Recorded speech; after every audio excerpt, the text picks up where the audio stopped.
അങ്ങനെ കാത്തിരിപ്പിനൊടുവിൽ ലാലേട്ടൻ്റെ 2 ചിത്രങ്ങളുടെ OTT അവകാശങ്ങളും സാറ്റലൈറ്റ് അവകാശങ്ങളും വിറ്റുപോയിരിക്കുകയാണ്. ഒപ്പം ചിത്രങ്ങളുടെ ഏറ്റവും പ്രധാനപ്പെട്ട റിലീസ് അപ്ഡേഷനുമാണ് ഇന്നൊരു വീഡിയോ ഭാഗത്ത്. വീഡിയോയിൽ മുൻപ് വീഡിയോ ലൈക്ക് ചെയ്യുക, ചാനൽ സബ്സ്ക്രൈബ് ചെയ്യാൻ വേണ്ടി ശ്രമിക്കുക. നേരെ ഇന്നത്തെ വീഡിയോയിലേക്ക് പോകാം. ആദ്യമായി അറിയിക്കാൻ പോകുന്നത് പൃഥ്വിരാജിൻ്റെ സംവിധാനത്തിൽ ലാലേട്ടൻ നായകനെത്തി വരാൻ പോകുന്ന ചിത്രമാണ് എമ്പുരാൻ. എല്ലാ സിനിമാ പ്രേമികളും ഒരേപോലെയാണ് എമ്പുരാൻ എന്ന ചിത്രത്തിൻ്റെ ഓരോ അപ്ഡേഷനും അറിയാൻ വേണ്ടി കാത്തിരുന്നത്.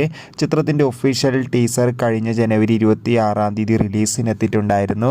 അതിഗംഭീരമായ റെസ്പോൺസാണ് ചിത്രത്തിൻ്റെ ടീസറിന് സ്വന്തമാക്കാൻ വേണ്ടി സാധിച്ചിട്ടുള്ളത്. ചിത്രത്തിൽ ലാലേട്ടനൊപ്പം തന്നെ ലാലേട്ടന് കൂടാതെ ടൊവിനോ തോമസ്, പൃഥ്വിരാജ്, മഞ്ജു വാര്യർ എന്നൊക്കെ പ്രധാന കഥാപാത്രങ്ങളായി എത്തുന്നുണ്ട്. ഒരുപാട് പ്രതീക്ഷകളാണ് എമ്പുരാൻ എന്ന ചിത്രത്തിനുള്ളത്. ചിത്രം ഈ വരുന്ന മാർച്ച് 27 തിയേറ്ററുകളിൽ എത്തുമെന്ന് ഒഫീഷ്യലായി കൺഫേം ആക്കിയിട്ടുണ്ട്. ചിത്രത്തിൻ്റെ സാറ്റലൈറ്റ് അവകാശങ്ങൾ ഏഷ്യാനെറ്റും OTT അവകാശങ്ങൾ ഡിസ്നി പ്ലസ് ഹോട്ട്സ്റ്റാറും സ്വന്തമാക്കിയെന്ന് ഒഫീഷ്യലായി കൺഫേം ആക്കിയിട്ടുണ്ട്. എന്തായാലും കൂടുതൽ അപ്ഡേഷൻ അറിയാൻ വേണ്ടി നമുക്ക് കാത്തിരിക്കാം.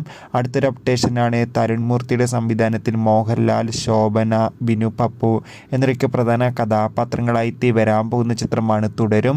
ചിത്രത്തിൻ്റെ റിലീസ് പലതവണ മാറ്റിവെച്ചിട്ടുണ്ടായിരുന്നു. ഫൈനലി ചിത്രം മെയ് 15 തിയേറ്ററുകളിലെത്തുമെന്ന് റിപ്പോർട്ടുകൾ സൂചിപ്പിക്കുകയാണ്. അതോടുകൂടി തുടരും എന്ന ചിത്രത്തിൻ്റെ OTT സാറ്റലൈറ്റ് അവകാശങ്ങൾ ഇപ്പോൾ ഡിസ്നി പ്ലസ് ഹോട്ട്സ്റ്റാറും ഏഷ്യാനെറ്റും സ്വന്തമാക്കിയിട്ടുണ്ട്. OTTയിലൂടെയും ഒപ്പം സാറ്റലൈറ്റിലൂടെയും ചിത്രത്തിന് ഏകദേശം 20 കോടിക്കടുത്ത് കളക്ഷൻ നേടിയെടുക്കാൻ വേണ്ടി സാധിച്ചിട്ടുണ്ട്. എന്തായാലും കാത്തിരിക്കാൻ നമുക്ക്. തുടരും എന്ന ചിത്രത്തിൻ്റെ കൂടുതൽ അപ്ഡേഷൻ അറിയാൻ വേണ്ടി ഈ 2 ചിത്രങ്ങളിൽ നിങ്ങൾ ഏറ്റവും കൂടുതൽ കാത്തിരിക്കുന്ന ചിത്രം ഏതാണെന്ന് കമൻറ്റ് ചെയ്യൂ. അടുത്തൊരു വീഡിയോയിൽ കാണും വരെ ബൈ.